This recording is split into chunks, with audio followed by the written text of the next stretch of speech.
Olá, leitores! Então, hoje é o meu terceiro vídeo sobre leituras, hábito da leitura. Então, como eu gosto de brincar com as palavras, aqui estava pensando no meu campo harmônico literário. E no vídeo de hoje eu vou tentar responder por que a gente lê clássicos, né? Livros que foram escritos há centenas e às vezes até milhares de anos e ainda existe ainda grandes discussões, dependendo do livro. Por exemplo, estou lendo aqui a Odisseia, então ainda a gente discute questões sobre a Odisseia. Isso foi escrito aí há mais de 2000 anos. E aí, hoje eu vou conversar com vocês um cadinho sobre a literatura, os clássicos, a leitura. Então esse aí vai ser o meu terceiro tópico do meu campo harmônico, o hábito da leitura. Então, se você chegar aqui no meu canal, não deixem de se inscrever, dá aquele joinha, ficarei muito agradecida. Vamos lá então, bora lá.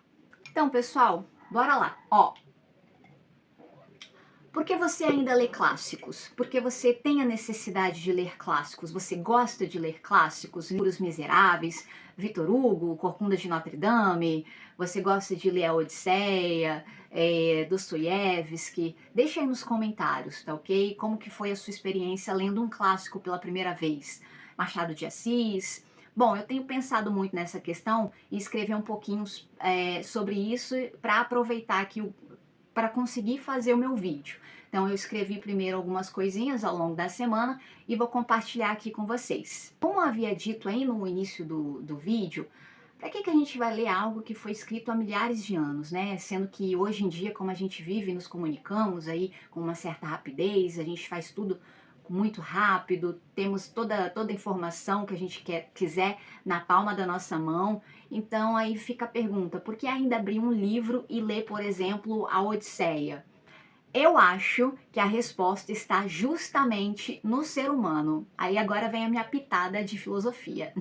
Pessoal, ó, o mundo muda, mas algumas questões humanas permanecem. E é isso que, de certo modo, eu encontro nos clássicos, na literatura. Então, por exemplo, quando eu leio aqui a Odisseia, eu não vejo apenas histórias sobre um homem tentando voltar para Ítaca. Eu vejo aqui saudade, vejo a dificuldade de permanecer firme diante das adversidades. Vejo alguém que está longe de casa e quer retornar para aquilo que ele ama. Ou seja, isso continua fazendo sentido para nós, sabe? Então, é uma história muito antiga, mas os sentimentos que aparecem nela continuam meio que sendo nossos. Então, isso me fez pensar em um outro clássico que eu gosto muito, que é Razão e Sensibilidade, de Jane Austen. Na minha edição tá Razão e Sentimento. Gente, meu queridinho aqui, tá? Então, uma das coisas que eu mais admiro aqui nesse livro, nessa obra, de certo modo, são os personagens, né? Principalmente a minha grande referência, uma das personagens femininas que eu mais gosto, que é Eleanor Dashwood. Então, assim, eu gosto muito da Eleanor porque ela é uma personagem que sente profundamente, mas ela não deixa que os sentimentos a governem, assim, que governem as suas ações. Então, a Eleanor, ela passa por situações muito difíceis, ela sofre, ela se decepciona, mas ela procura manter a sua dignidade e o bom senso, né? E isso para mim é uma forma de força. Eu gosto muito desses personagens. Vou puxar um linkzinho aqui de outra personagem feminina que eu gosto muito, é a Jane Eyre. É maravilhosa também, tem algumas características que vão ao encontro para mim, pelo menos, da Eleanor Dashwood. Mas deixa eu voltar. Então, pessoal, eu acabei de falar aqui que Eleanor Dashwood representa força, mas o que eu falo não uma força física. Força não é que você vai deixar os seus sentimentos de lado ou ignorá-los. É muito pelo contrário. A força dela também é sentir, mas é diferente da irmã dela, ainda assim saber como agir. Então isso faz toda a diferença. É isso que eu admiro nessa personagem. Assim, o que eu tô falando aqui é apenas uma gota do oceano de tanta coisa que a gente traz desse livro aqui, é Razão e Sentimento, ou Sensibilidade. Ah, E tem outro personagem aqui maravilhoso que eu admiro bastante, que é o Coronel Brandington. Ele, para mim, também representa uma qualidade que eu considero muito bonita, eu diria, que é a discrição. Ele não precisa ficar, sabe, anunciando virtudes. O caráter dele parece nas atitudes. Eu acho que a Jane Austen faz isso muito bem. Acho que não é nenhuma novidade, né, que eu tô falando aqui. Então, ela não precisa ficar dizendo que determinado personagem é bom ou mal. Ela coloca essas pessoas diante das situações e deixa que nós observamos suas escolhas. E é aí que o livro começa a fazer perguntas para nós também, lembrando que eu leio fazendo perguntas, né? Por exemplo, quando a gente lê Razão e Sentimento, né? Então eu perguntaria como eu reagiria nessa situação, eu saberia esperar, talvez sim, talvez não, eu conseguiria controlar o meu orgulho, eu conseguiria agir corretamente, mesmo estando magoada. Então, assim, de muitas coisas que eu gosto na literatura clássica, essa é uma delas, né? Eles nos apresentam personagens que viveram em outros tempos, em sociedades completamente diferentes, mas que enfrentam questões que continuam muito presentes. Então, essa também é a minha pitada de filosofia. Eu tenho que pensar filosoficamente a condição e existência do ser humano. Pensar no que seria o amor, o orgulho, ciúmes, honra, perda, coragem. E tudo isso é muito discutido na filosofia clássica. Vocês conhecem aqui o canal, Platão, Aristóteles, Sócrates. Então, assim, eles falam sobre tantas coisas, né, pessoal? Desejo de conhecimento, a busca por uma vida boa. Então, há perguntas sobre como devemos agir. Tudo isso continua aqui, independente se foi discutido há 2000 anos atrás e ainda nos dias de hoje. Então, é por isso que eu gosto tanto de colocar a Odisseia, tanana, e a Razão e Sensibilidade lado a lado, assim. Claro, são livros completamente diferentes, Homero e Jane Austen, assim, que estão separados por milhares de anos. Um fala de viagens, guerras, deuses e monstros, e a outra que fala de família, relacionamentos, sociedades e casamento. Então, mas eu acredito aqui com vocês, os dois conseguem mostrar algo fundamental, né? Como o ser humano se comporta diante da vida. Ó, acho que dá uma boa aula isso aqui, hein? Uma boa roda de conversa. Então, assim, para mim isso é muito rico, porque nós não lemos apenas para descobrir o que aconteceu com Odisseu ou Elianor, né? Claro que a primeira leitura, quem está começando a ler, não precisa ter toda essa pressa de tentar responder ou desmistificar os bastidores do que o autor realmente quer passar para a gente.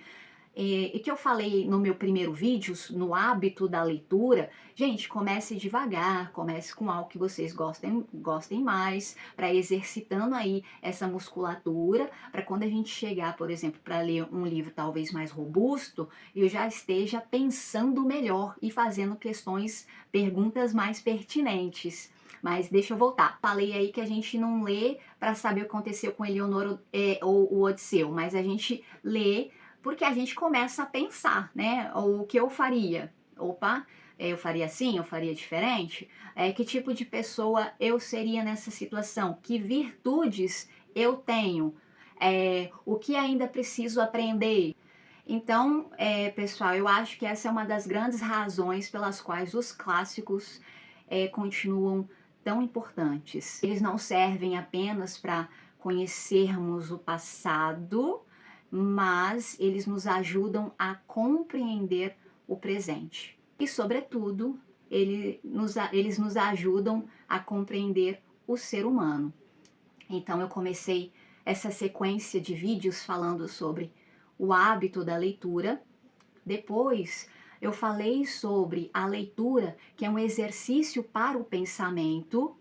E agora eu vejo essa terceira dimensão. Ler também é uma forma de olhar para dentro. Lembro muito da professora de filosofia Lucilena Galvão.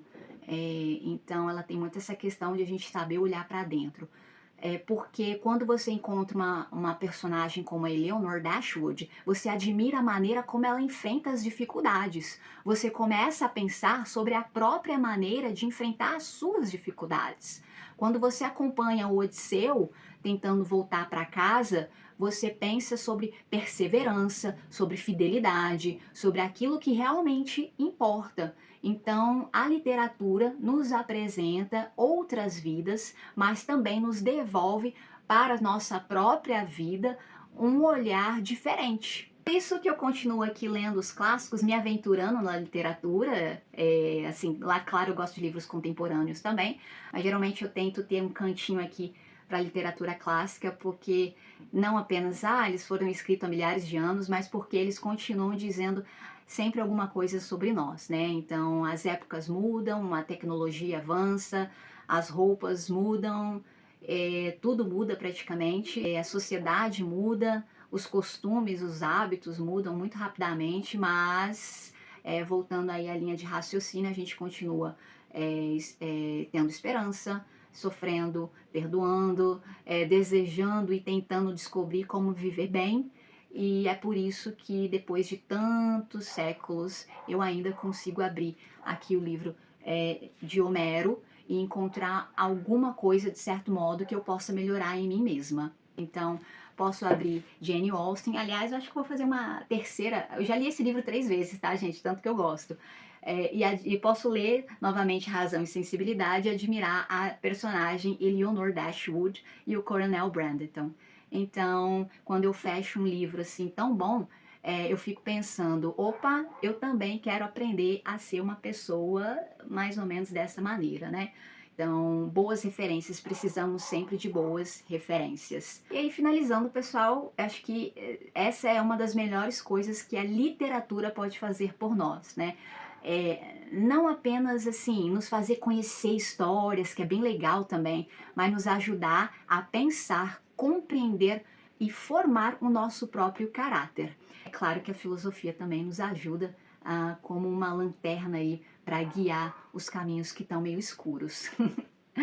Então, pessoal, se você chegou aqui no meu canal, não deixem de se inscrever, ficarei muito agradecida, que eu falo sobre leituras que eu faço com uma certa frequência e um cadinho de filosofia. Até mais, tchau, tchau.